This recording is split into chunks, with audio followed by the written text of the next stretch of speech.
आज की इस वीडियो में एक बार फिर से मैं हाजिर हूँ आपके लिए आईटी सेक्टर के 4 ऐसे स्टॉक्स लेकर जो कि लॉन्ग टर्म में अगर आप फोकस करते हैं तो डेफिनेटली आपको बहुत अच्छे रिटर्न मिलेंगे। जैसे कि आपको पता है, अगर आपने लास्ट 2 वीडियोस हमारी चैनल पे नहीं देखी हैं तो उनमें हम लोग बेसिकली जो मेन सेक्टर्स हैं यानी कि टॉप के जो इंडिया के सेक्टर्स हैं उनके स्टॉक्स हम डिस्कस कर रहे हैं। अभी तक हमने यहाँ पर हेल्थ केयर सेक्टर के स्टॉक डिस्कस कर लिए हैं और यहाँ पर रिन्यूएबल एनर्जी सेक्टर के स्टॉक्स पहले से ही डिस्कस कर लिए हैं। और आज का हमारा टॉपिक है बेसिकली आई सेक्टर। तो आई सेक्टर इंडिया की कितने टॉप मोस्ट सेक्टर्स में आता है वो हम लोग देख लेते हैं पहले। सो आप देखेंगे यहाँ पर जो आईटी सेक्टर है उसकी ग्रोथ की मैं बात करूँ तो नंबर 1 पर हमारा जो सेक्टर है वो है हेल्थ सेक्टर, जिसमें सबसे ज़्यादा ग्रोथ हमें देखने को मिलती है और इन्वेस्टमेंट भी देखने को मिलता है। फिर है हमारा कमर्शियल सर्विस का सेक्टर और 3rd नंबर पे है हमारा इन्फोटेक यानी कि आईटी सेक्टर। यानी कि हमारे जो टॉप मोस्ट सेक्टर है उसमें नंबर 3rd पर आईटी सेक्टर आता है, जिसमें सबसे ज़्यादा इन्वेस्टमेंट होती है और सबसे ज़्यादा उसी कंपनी में आपको बूस्ट देखने को मिलता है। दैन उसके बाद हम लोग बात कर लेते हैं कि कंपनी जो है उसका मार्केट साइज़ कितना बड़ा हो सकता है, एस्टिमेशन कितनी लगाई जा सकती है। तो ये जो चार्ट है वो आप देख सकते हैं 2021 से 2025 तक का चार्ट है, जिसमें आपको मैं बार ग्राफ के थ्रू दिखा देती हूँ।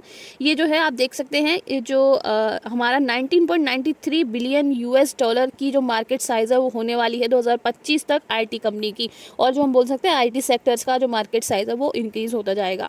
साथ ही साथ एआई वगैरह भी आ रही है और हमारा जो इंटरनेट का है सिनेरियो उसमें आप देख ही सकते हैं कि आईटी सेक्टर जो है वो बहुत ही तेज़ी से ग्रोथ में आ सकता है और नंबर 3rd पर आता है टॉप मोस्ट सेक्टर्स में। इसी के चलते यहाँ पर 4 ऐसे स्टॉक्स में लेकर आई हूँ जिनमें आप स्टेबली रिटर्न बना सकते हैं। वही जो कॉफ़ी कैन इन्वेस्टिंग है यानी कि खरीद कर भूलने वाले स्टॉक्स में आप सभी के लिए लेकर आई हूँ। सो पहले स्टॉक की तरफ हम लोग चल लेते हैं। सो पहला स्टॉक है Birla soft, CK Birla group का ये स्टॉक है। और आप देखेंगे कंपनी का जो मेन काम है वो क्लाउड यानी कि जो क्लाउड कंप्यूटिंग होती है और आर्टिफिशियल इंटेलिजेंस होती है, साथ ही साथ जो डिजिटल टेक्नोलॉजीज़ का काम होता है जो कि इस समय का सबसे वास्ट काम है और इसमें फ्यूचर में भी बहुत ज़्यादा पोटेंशियल है। तो ये काम ये करती है seamlessly blend domain expertise with enterprise solutions, यानी कि डोमेन वगैरह जो प्रोवाइड करवाते हैं वो प्रोवाइड करवाती है इंटरप्राइजेस को। साथ ही साथ the company consultative and design thinking approach empowers societies world wide enhancing the efficiency and productivity of businesses की जो एफिशिएंसी है यानी कि ऑनलाइन जो बिजनेसेस होते हैं, हमारे जो डिजिटल बिजनेसेस होते हैं उनकी जो एफिशिएंसी है उनको बढ़ाती है, क्योंकि ये क्लाउड जो डाटा प्रोवाइड करवाती है यानी कि क्लाउड के अंदर हम जो हमारा डाटा है उसको स्टोर करते हैं वो चीज़ें। साथ ही साथ आर्टिफिशियल इंटेलिजेंस के थ्रू भी बिजनेस में बहुत सारी इन्फॉर्मेशन हम गेन करते हैं।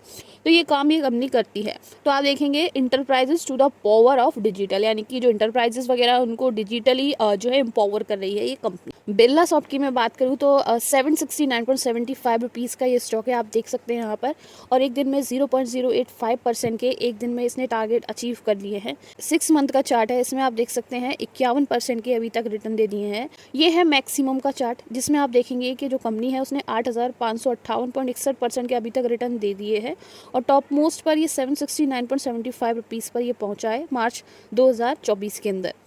आप देखेंगे स्टॉक जो है पहले 2003 से पहले जो है प्रॉपरली ग्रोथ में नहीं आया था। 2003 से 2010 तक इसमें ज़्यादा ग्रोथ नहीं थी, लेकिन 2010 से 2018 भी कोई ऐसी खास ग्रोथ नहीं देखने को मिली। आप देखेंगे 89.49 का ये जो है वो यहाँ पर आ गया था, 89.49 तक ये इस जो ग्राफ है वो आया था। फिर आप देखेंगे ऊपर गया था ग्राफ, एक छोटा सा पीक लिया था 167 रुपीज़ का 13 जुलाई 2018 को। उसके बाद फिर डाउन में चला गया था, सेलिंग देखने को मिली थी सेलिंग प्रेशर के अंदर। फिर प्रॉपर बाइंग प्रेशर 2020 के अंदर आया और एक बहुत अच्छा मोमेंटम लिया कंपनी ने और ऐसे ही करके दोबारा डाउन में चला गया और अभी जो है वो सबसे ऊपर पीक पर है। यहाँ से संभावना ये है थोड़ा बहुत डाउन में या फिर हम बोल सकते हैं करेक्शन में स्टॉक जाए, लेकिन ओवरऑल लॉन्ग टर्म के लिए अगर फोकस कर रहे हैं तो इसमें आपको बहुत बेहतरीन रिटर्न मिल सकते हैं as a I sector stock. ये है इसका क्वार्टरली रिजल्ट का कुछ डाटा, जिसमें आप देख सकते हैं जो नेट इनकम है वो 1084% से यहाँ पर इंक्रीज़ की है। दिसंबर के क्वार्टरली रिजल्ट्स हैं ये ईयर ऑन ईयर बेसिस पर।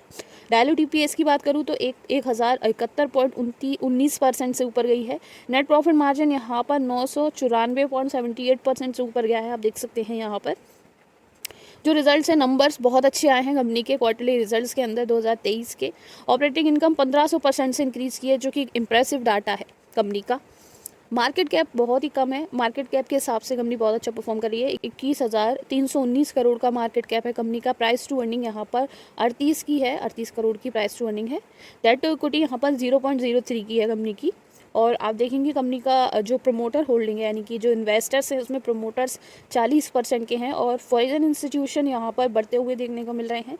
सितंबर में 17% के थे जो कि दिसंबर में 21% के हो गए। और DIIs में आप देख सकते हैं यहाँ पर जो पहले जो कम थोड़े से कम हुए हैं यानी कि जो सितंबर में 22 के थे जो कि अब 20 के हो गए हैं।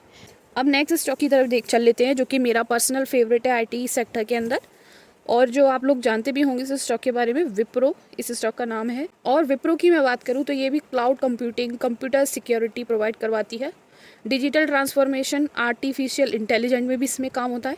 इसमें एक स्पेशल फील्ड में भी काम होता है जिसको हम रोबोटिक्स बोलते हैं, उसमें भी ये कंपनी काम करती है, सर्विसेज प्रोवाइड करवाती है। डाटा एनालिटिक्स भी देती है यानी कि जो डाटा वगैरह है उसको एनालाइज कर देती है। And other technology consulting services, और जो अदर IT की सर्विसेज होती हैं, कंसल्टिंग सर्विसेज वगैरह होती हैं, कंपनी प्रोवाइड करवाती है। विप्रो की बात कर लेते हैं। 514 रुपये का ये स्टॉक है। एक दिन में 0.24% से ऊपर गया है स्टॉक। अब यहाँ पर मैक्सिमम में चल लेते हैं तो मैक्सिमम में 3627% के रिटर्न बनाए हैं अभी तक कंपनी ने। और ये 13 रुपये का स्टॉक हुआ करता था 1999 के अंदर, फिर एकदम से जंप अप किया था, पीक लगाया था और फिर एकदम से ऊपर गया था स्टॉक 227 की समथिंग हो गया था 2000 में फरवरी में। फिर उसके बाद प्रॉपरली कंसोलिडेशन हमें देखने को मिला इसमें 2000 से, यानी कि 2000 से ही आप देख सकते हैं 2000 से 2019 तक हमें कोई खासा ग्रोथ देखने को नहीं मिली इस स्टॉक में। और इसमें जो ग्रोथ आई है आप देख सकते हैं, ग्रोथ जो है वो 2020 के बाद देखने को मिली है, यानी 2020 से पहले ये 223.55 रुपये का स्टॉक था 6 मार्च 2020 को। उसके बाद आप देखेंगे प्रॉपर ग्रोथ में आया है स्टॉक। फिर आप देखेंगे पीक लिया था इस स्टॉक ने 682 कुछ ऐसे ही समथिंग लिया था, और अभी उस पीक को अभी अचीव नहीं कर पाया है, लेकिन आगे इसमें कंसोलिडेशन या फिर हम बोल सकते हैं करेक्शन खत्म होगी तो लंबे समय में आपको अच्छे रिटर्न इसमें से मिलने की संभावना है। आप देखेंगे यहाँ पर। साथ ही साथ मैं आपको बता दूं इसकी जो क्वार्टरली रिजल्ट्स हैं वो ऐसा खास नहीं आए हैं, सब यहाँ पर नेगेटिव में है, यानी कि 2 दिसंबर के क्वार्टरली रिजल्ट इतने खास नहीं आए हैं। रेवेन्यू 4% से नीचे चला गया है और डायलूटेड EPS कंपनी का 7% से नीचे चला गया है। मार्केट कैप बहुत ही बड़ा है, 2 लार्ज कैप कंपनी है ये। 2 लाख का यहाँ पर इसका मार्केट कैप है, 2,69,348 करोड़ का मार्केट कैप है। और यहाँ पर प्राइस टू अर्निंग 23 की है यहाँ पर कंपनी की। और डेट टू इक्विटी कंपनी के पास आप देख सकते हैं 0.26 की है। और नेट प्रॉफिट इसके पास अच्छा खासा है, 11,347 करोड़ का इसका नेट प्रॉफिट है। प्रमोटर की कंसंट्रेशन 72% है और फॉरेन इंस्टीट्यूशन की कंसंट्रेशन 6% की है, जो कि 681 हो गए हैं यहाँ पर जनवरी 2024 के अंदर।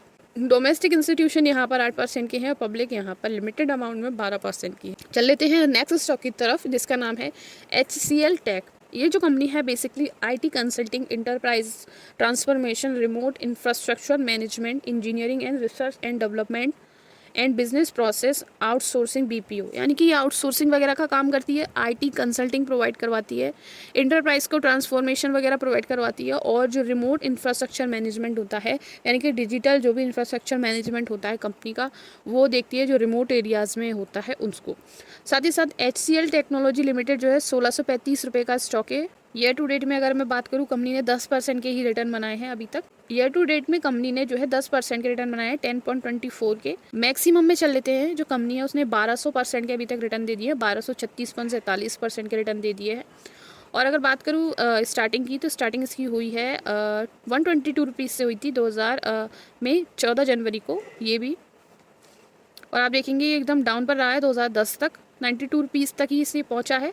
फिर उसके बाद यहाँ पे जंप अप हुई है, इस एरिया पे आप देख सकते हैं मोमेंटम पकड़ा है कंपनी ने, और अब यहाँ से अच्छा खासा इसने मोमेंटम ले लिया है। लॉन्ग टर्म में अच्छा मोमेंटम इसका देखने को मिला है। ये 2019 को 567 पर आया था, फिर यहाँ पर थोड़ा सा इसने करेक्शन ली थी, करेक्शन के बाद बहुत अच्छा इसने मोमेंटम पकड़ा था, और फिर दोबारा से छोटी सी करेक्शन ली 2021 के बाद, और फिर दोबारा से यहाँ पर प्रॉपर मोमेंटम में हमें देखने को मिल रहा है ये स्टॉक। रेवेन्यू की बात कर लेते हैं, जो पहली कंपनी विप्रो डिस्कस की थी उसके हिसाब से यहाँ पर HCL टेक्नोलॉजी के जो क्वार्टरली रिजल्ट्स हैं वो बहुत अच्छे हैं, पॉजिटिव में 5% से रेवेन्यू बढ़ा है, और नेट इनकम यहाँ पर 5% से बढ़ी है, डायलूटेड EPS भी 5% से ऊपर गया है, और नेट और ऑपरेटिंग इनकम भी कंपनी की 6% से ऊपर गई है। मार्केट कैप 4 लाख करोड़ का है कंपनी का, और प्राइस टू अर्निंग 28 की है यहाँ पर। उसकी जो डेट टू इक्विटी है वो 0.08 है, और इसके पास नेट प्रॉफिट 15,000 करोड़ का है, 15,696 करोड़ का इसका नेट प्रॉफिट है कंपनी। और इसके कुछ प्रोज हैं कंपनी के। कंपनी जो है वो डेट फ्री है और जो स्टॉक है वो डिविडेंड भी प्रोवाइड करवा रहा है, यानी कि कंपनी 3.18% का डिविडेंड प्रोवाइड करवा रही है। Company has maintaining a healthy dividend pay out of 65.5 rupees. और आप देखेंगे अगर हम इसकी टॉप 3 कंपनीज़ की बात करें तो उसमें नंबर 3 पर आती है। फर्स्ट पर है हमारी टाटा कंसल्टेंसी सर्विसेज, लेकिन वो थोड़ी सी हाई प्राइस की है, 4000 का स्टॉक है। फिर उसके बाद हमारी इन्फोसिस है, देन उसके बाद हमारी ये HCL टेक्नोलॉजी है जो कि 1600 रुपये का स्टॉक है, आप देख सकते हैं यहाँ पर। प्रमोटर्स 60% के हैं, फॉरेन इंस्टीट्यूशन 18 की है जो कि अब 19% की हो गई है, यानी कि 1% स्टेक बढ़ा है। डोमेस्टिक इंस्टीट्यूशन यहाँ पर 15% के हैं और पब्लिक जो है वो 2% की है। गवर्नमेंट यहाँ पर 0.2% की है, लेकिन पब्लिक का स्टेक बहुत ही कम है, आप देख सकते हैं 4% ही पब्लिक का स्टेक यहाँ पर है। अब हम लास्ट स्टॉक के बारे में डिस्कस कर लेते हैं जिसका नाम है इन्फोसिस।